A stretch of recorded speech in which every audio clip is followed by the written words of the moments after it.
Bon, ça y est, on tourne, nous, hein. Ok? Une vraie pro des tendances qui nous décrypte. Attends. Non, mais je vais essayer de la faire plus détendue et ça ira mieux. Je peux y aller? Alors, c'est parti. Une vraie pro des tendances qui nous décrypte la saison automne-hiver 2009-2010. Ça n'est jamais du luxe, même si on a l'impression qu'on en a déjà eu un bon aperçu dans les boutiques et dans les magazines.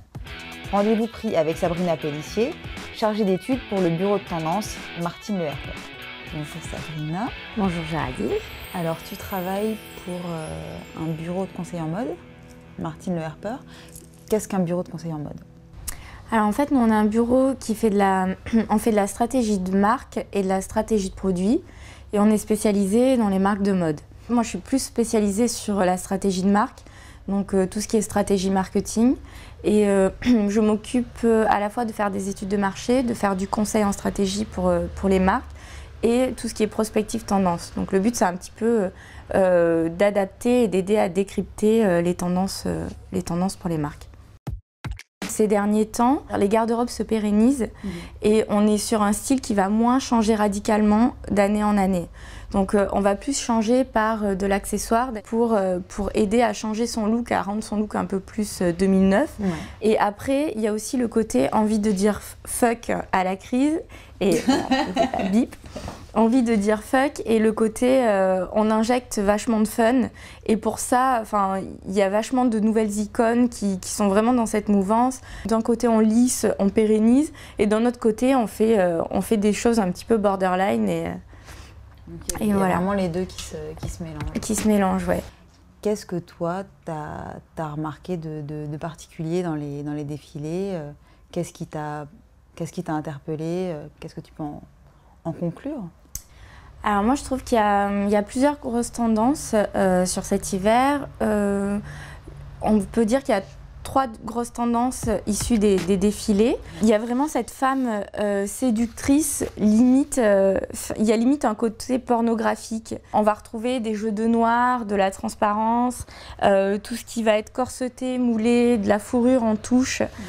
Et d'ailleurs dans le collant c'est pareil, il y a un gros retour du collant voile qui pareil, c'est assez sexy, c'est assez, on montre de la chair et... C'est très années 80 aussi, le très années 80 aussi, ouais. Plus transparent. Ouais, complètement. Ouais.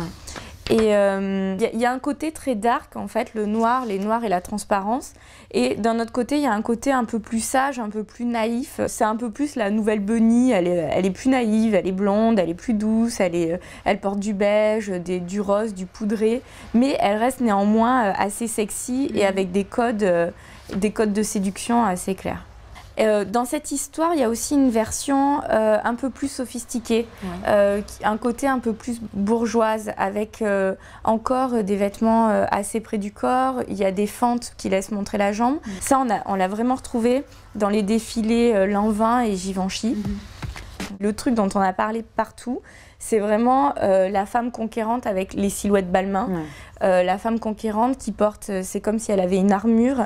Ça, c'est vraiment une silhouette qui est vraiment ressortie. Qui était déjà bien mise en avant pour l'été. Effectivement. Qui continue. Et qui continue et qui a été descendue dans beaucoup de marques. Et cet hiver, c'est quand même une silhouette très très très présente. Enfin, c'est quand même pas facile, les épaulettes. Non. Et finalement, là, ça paraît super normal de mettre des trucs hyper. Mais c'est marrant parce que nos mamans, par exemple, qui ont porté ça pendant les années 80, elles y sont complètement réfractaires maintenant parce que c'est limite le mauvais, pas le mauvais souvenir, mais ça leur rappelle tellement une période bien précise. Elles ont tellement mangé à toutes les sauces qu'elles trouvent ça assez incroyable le retour des épaulettes. Ah, c'est ça, complètement. En fait, nous, il y a quelques années, on n'aurait pas cru non plus que ça allait nous plaire. Mais mais nous, c'est pas pareil parce qu'on a vu nos mamans le porter. Du coup, on se projette.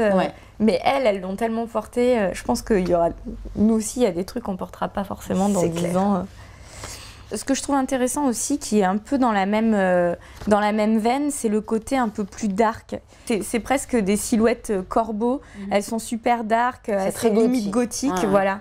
Et mais en même temps super actuelles, quoi, avec le tregging, le joli petit tregging avec des paillettes, la chaussure à plateforme, la petite veste d'homme, les petites dentelles. C'est un peu aussi ce qu'on a trouvé, le côté gothique dans le défilé Louis Vuitton.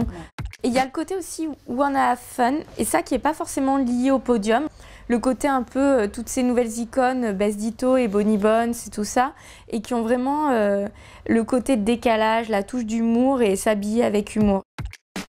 Avec par exemple les nouvelles égéries, avec Alice Delal, avec Pixie Geldorf et toutes les petites hit girls anglaises, petites hit girls, ouais. elles sont super, elles sont parfois super trash dans leur look. Et en même temps, je trouve qu'elles apportent quand même plein de trucs. Et on voit un peu dans la rue les collants troués, les Doc Martens, le cycliste avec les chaussures compensées, le retour des creepers, le retour des cheveux crêpés, le t-shirt de rock. Ouais. Est-ce que tu as eu le temps de jeter un petit œil au défilé printemps-été 2010? Alors, le grand retour de la culotte. Le grand retour, ou pas, qui n'est pas un retour, qui n'est pas un retour, déjà parce qu'en général, on effectivement. s'habille quand on sort de chez soi. Voilà, mais là, en gros, c'est plutôt les défilés qui veulent nous faire croire qu'on va porter la culotte cet été. Non.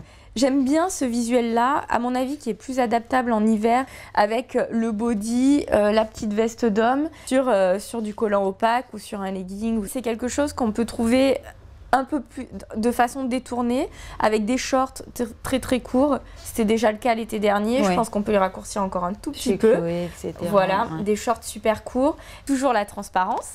On montre vraiment donc les sous-vêtements, surtout la culotte, pas forcément les soutiens-gorge.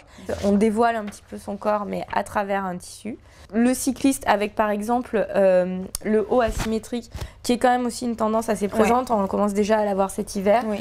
Et le côté aussi, le nouveau legging qui va être court, qui va être remonté au-dessus du genou et légèrement transparent. Ça, c'est super intéressant sur le défilé de Charlotte Ronson. Sinon, on garde, il y a encore beaucoup d'épaulettes.